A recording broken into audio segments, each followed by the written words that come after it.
Welcome to Simply Why, a podcast about money and purpose, where we pull back the curtain on running a financial advisory business focused on providing intentional advice to couples and families. I'm Dennis Morton. And I'm Katie Brown. Welcome back, and thanks for tuning in.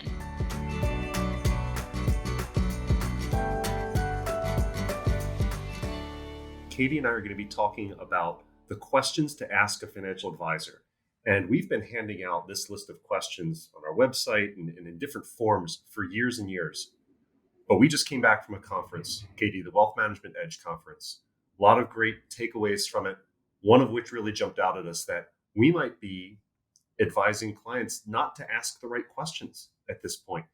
I think the questions that we put out there are good questions. And just for a little bit of background, we often would have new clients or new families come to us. They'd say, I don't even know how to figure out who I should be working with. Like, what are the good questions to be asking? And so we decided a while back that we're going to put together a list of questions that may be good to ask a financial advisor. Not even just us, but anybody that you may be speaking with to help benchmark where your strong fit is. And so many of the questions that we have, which I think are still good ones for understanding the makeup of the business, are things like, what type of firm are you? Are you a broker? Are you a registered investment advisory firm? Are you a certified financial planner? Do you have anything in your record? I mean, those are all important things to ask, but might not be getting to the core of what's going to make a strong relationship, a strong advisory relationship. And that came very clear when we sat in. We sat in a wonderful session with Sally Krawcheck. And Dennis, why don't you share how she kind of brought that to light with us and brought upon those aha moments? Yeah, so it's a 9 o'clock session in the morning. At 11 o'clock, we're scheduled to record a podcast about the questions for a financial advisor. And Sally, who's got a diverse background in wealth management at Merrill, at Smith Barney, and now at Ellevest, she gets up and says, if you're asking about CFP, independence, planning focused, it's all table stakes. There's nothing that differentiates you, and your clients don't know what you're trying to do. If that's all you're talking about, we went, oh boy, here we go. So we revisit it. So this is the second go at our podcast about questions to ask a financial advisor, because really it has to get deeper than that. When somebody walks in and starts to really bare their soul and their balance sheet to talk about the things that are important to them and how money can go to support their best life and their relationships and everything else, that's a really vulnerable spot.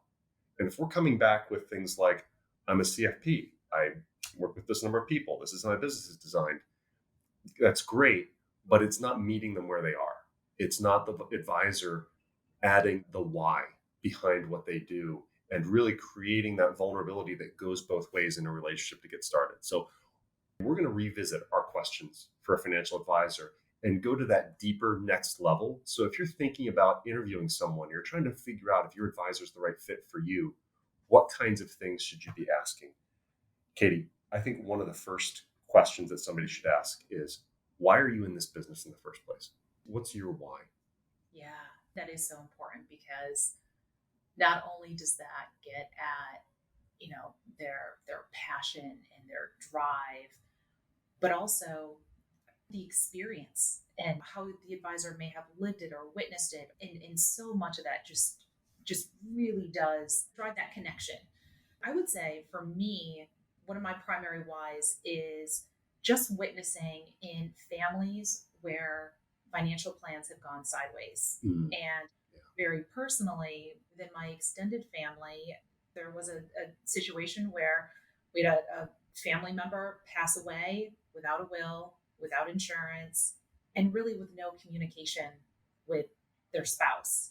And just seeing the trajectory of their life do a 180 and come to terms with reality of, oh my gosh, I didn't know. I didn't ask enough questions. And we've seen that, unfortunately, with families too, that shows up in so many different ways, whether it's totally unintentional. It might be the estate documents say one thing, but then beneficiary designation say something else, and all of a sudden you're on totally different pages. And so I think anytime that concern of life being flipped around without somebody's knowledge and being blindsided by it.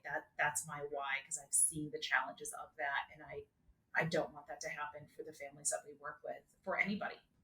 I think mine goes back to what I initially thought I was getting into and becoming an advisor, joining a large Wall Street firm, being trained up there, really having it be an investment focused proposition. And I thought when I was going to be working with clients, I was going to be fixing the investment side. I was kind of looking for something to fix. What I realized, and this kind of comes to the reasons why we even founded a firm in the first place, is that too much of that was happening in a vacuum and it wasn't focused enough on the outcomes of the clients and the relationship. And when we founded this firm, it was really rooted in the client experience, rooted in planning, and really fixing the way the industry addresses the needs of families and couples and spouses. And that took a long time to migrate. It turned into something that was really a mission to try and design it. And really, we found that in founding a firm and putting that together. Every advisor is going to have their origin story. You and I have very different backgrounds and how we arrived at this, what looks like the same place. We have the same credentials. We were on paper, we look like the same person, but you kind of come at it from different ways and find your why. So I think it's an important thing to ask an advisor. I think there's a set of questions that are check the block questions. Once again, you need to understand how their business is structured, how they work with clients, how often you communicate, all of those things. But then there's almost like the humanistic questions. I think that is the why. When you're speaking with an advisor, are they answering your questions or are they simply providing a canned response? To listen very closely to that human connection, because on the front end, 80% of the work that we do is going to be checking a lot of those boxes, but the really meaningful work is going to come through that human connection. So as close as you can get to feeling that comfort level there and how you communicate under stress, I think is so important. Yes, it's the way to get to trust more quickly. I was asked a question just earlier this year. Prospective clients were sitting with us and there were two advisors in the meeting. And one of the spouses looked at me at one point and said, "What are you good at?" And at first I didn't understand exactly what she was getting at. But her point was, there are two of you in this meeting. Either you're duplicate or you're going to hand me off to someone else, or you're each good at something. And I want to understand what you're good at and what he's good at and how this is going to work. And I thought, wow, that's a really powerful question. There are things that give you energy, Katie, Yes, that are not energizing for me, and vice versa. It was kind of a chance to step back and talk to that client about, hey, Cody's really good at this and gets energy from doing these things. I'm more over here doing this. The complementary elements of that are what serve you well. So I'll turn it around to you. What are you good at? I love when you talk about things that give you excitement. I love pretty much anything in the planning realm. I mean, I get super excited when somebody says, I have this desire to be able to leave this legacy to whatever organization I'm passionate about. How can I work through? How does that fit into the plan? How can my family support something like that? At the same time, support ourselves, support our children. Like that whole puzzling together of the different pieces to figure out the plan that's going to work for you and your family. Like that stuff gets me super excited. I love that idea of paying attention to what gets people excited, because I think that's something else you can work into your questions. Like you can ask them, what are you good at? What are you excited about? But I think you also need to listen for it too. I think bring up a variety of topics and see where that spark happens for the people sitting across the table from you. How did you respond to that question? What are you good at? So if I remember it correctly, I think my answer was, I like to be the best filter for knowledge and information that I can be for my clients. Whereas you get energized by kind of the delivery of specifics of their circumstances, I love taking the world and trying to make sense in the context of their lives, being that good filter. This goes kind of back to my military background, where I learned early on that I was pretty good at briefing people who are much senior to myself about the information they need to know and when they need to know it. And in finance, it's very similar. If I wanted to regurgitate CNBC or the Wall Street Journal every day, you could go ahead and do that. But that's not helpful when you have a 1-hour meeting with a client. So I love the idea of being able to read broadly, communicate well, and make sure that the actionable things are focused on at the right time, and that a client walks out saying, I know what I need to know, and I know the plan going forward. I think that in itself, if you can bring in questions to get to that level, Yes. is super helpful as well. So, I mean, maybe even test out with the advisor, throw out a couple of topics, and it might be an opportunity to learn something. But I think the biggest thing that you're listening for is how easily can they describe concepts in a language, a common language for the both of you. Mm-hmm. So maybe you ask them, tell me how bonds work.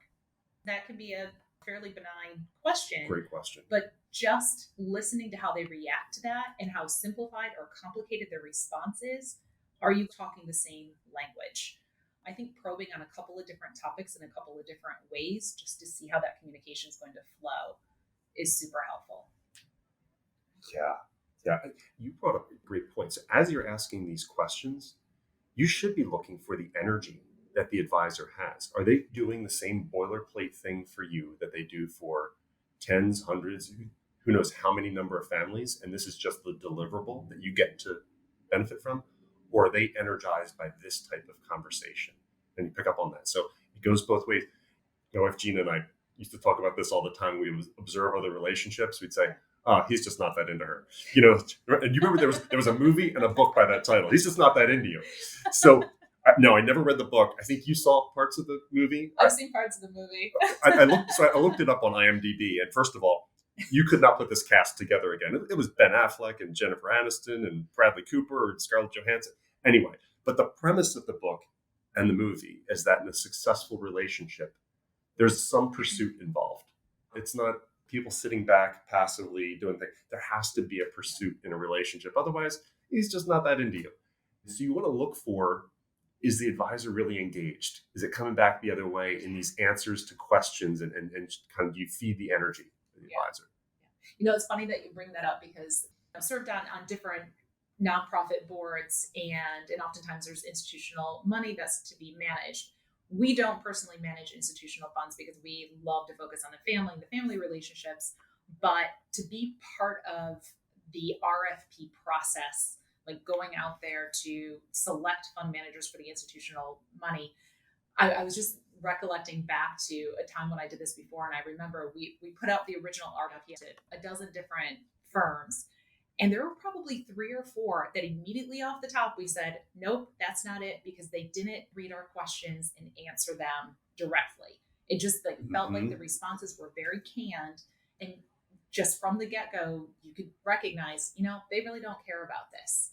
And so paying close attention to that and making sure that you have a voice at the table, and that whoever you are speaking with to possibly manage the wealth for you and your family, that they have an interest, a true desire to really see you succeed over the long term. And it's not just transactional. And you know what might be a good indicator of that to figure out if somebody's really into it? How are you growing? Are you growing? Yes. I think sometimes growth is misunderstood sometimes by clients. Like, are you becoming too big? Do you serve too many people? And granted, that's something, the capacity of an advisor is an important question to pursue. But we have meetings where we share some of the common experiences between clients. It makes us better. So asking your advisor, are you growing? How do you grow? Who comes to you? Why do they stay? Who leaves you? Why do they leave? Yeah, that's a great set of questions. Once again, I think it also illustrates your passion for the work that you do and the desire to grow personally, professionally, and for the team to work in a succinct way, for the team to have harmony in helping families, because all of those things have to work together in order for a firm to grow successfully. We've been fortunate to have some great growth since we launched the firm 5 years ago. And it's interesting because our coach, Steve Sandusky, has published some information about a lot of advisory firms. When you take out market performance, which assets go up, firms grow that way, or mergers and acquisitions, there really isn't a lot of organic growth. So part of what's contributed to our growth as a firm is being able to turn around and tell the stories of the people that we're serving. If one of our families has a question, there are a dozen others who are wondering the same thing. And the same goes for growing, is that if we serve one family well, what we learn from that makes us better for the next person and the next person. So if a firm is growing, it's an indication that they can communicate their value well.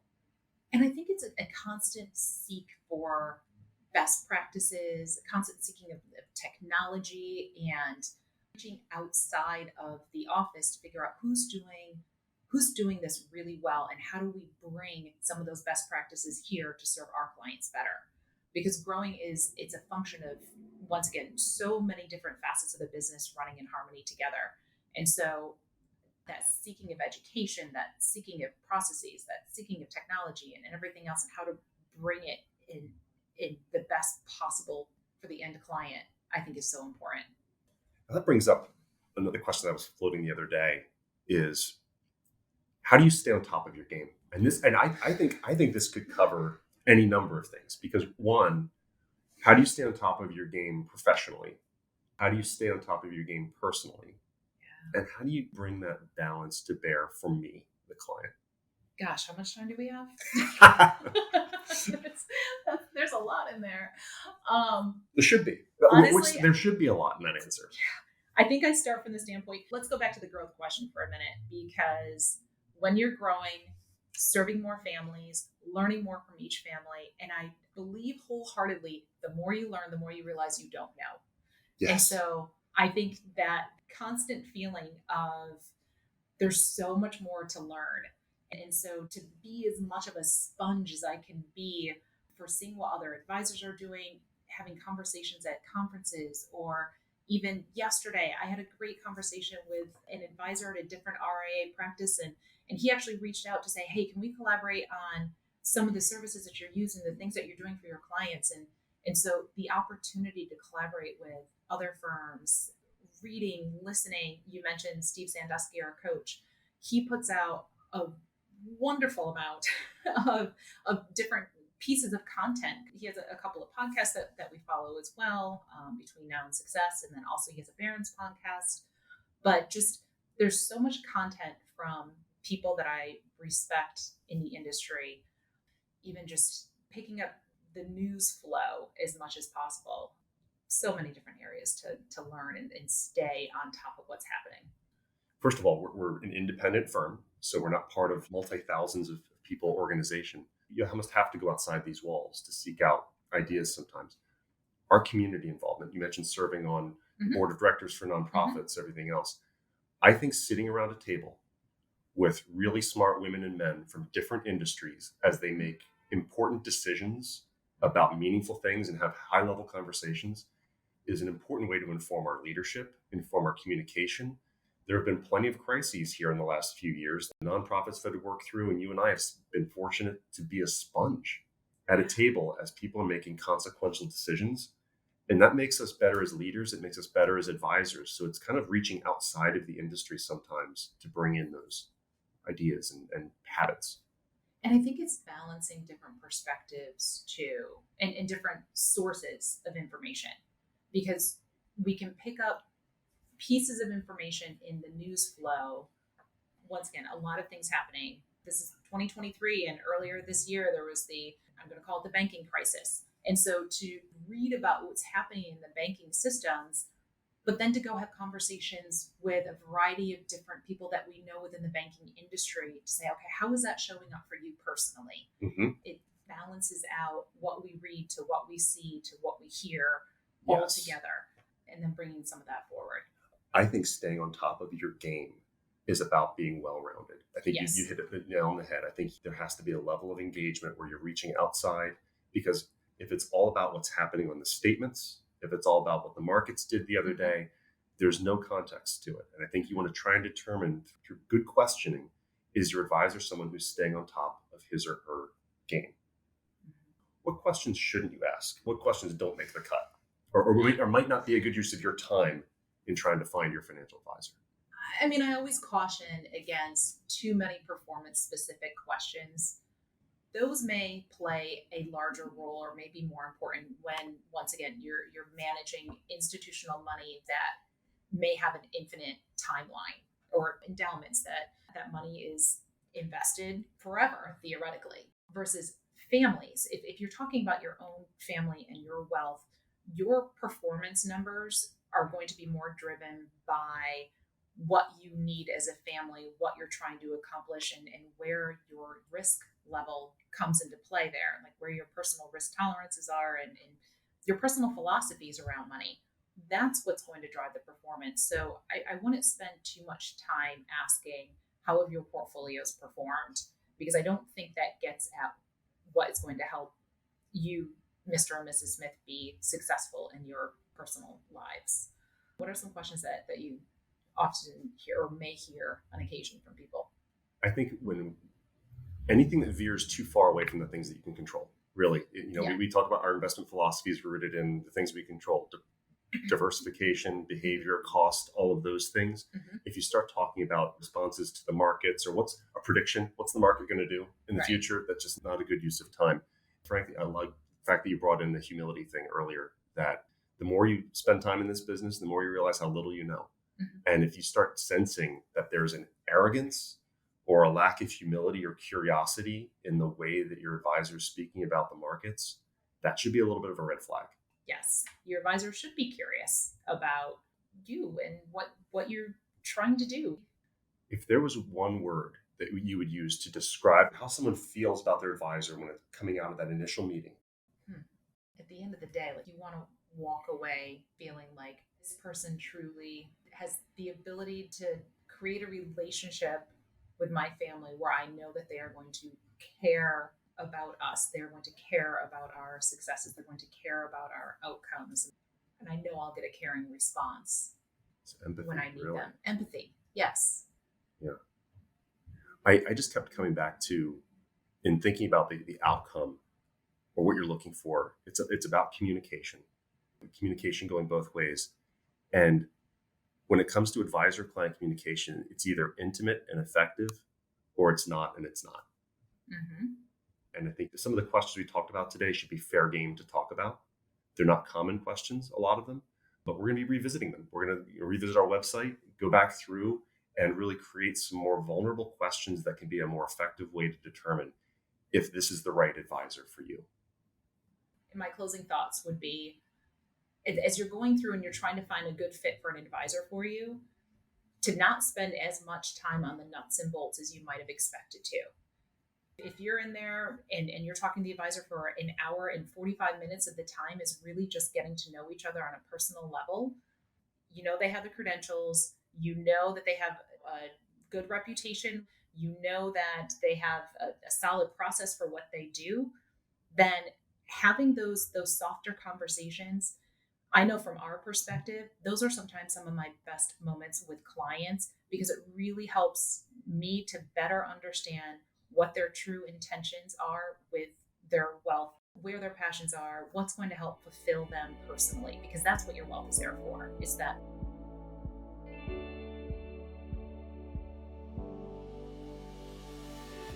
Thanks for tuning in to this episode of Simply Why, a podcast about money and purpose. We hope you enjoyed getting to know us, how we approach leading a financial advisory practice, and the work we do every day to help families and couples make important financial decisions. Morton Brown Family Wealth is an SEC-registered investment advisor.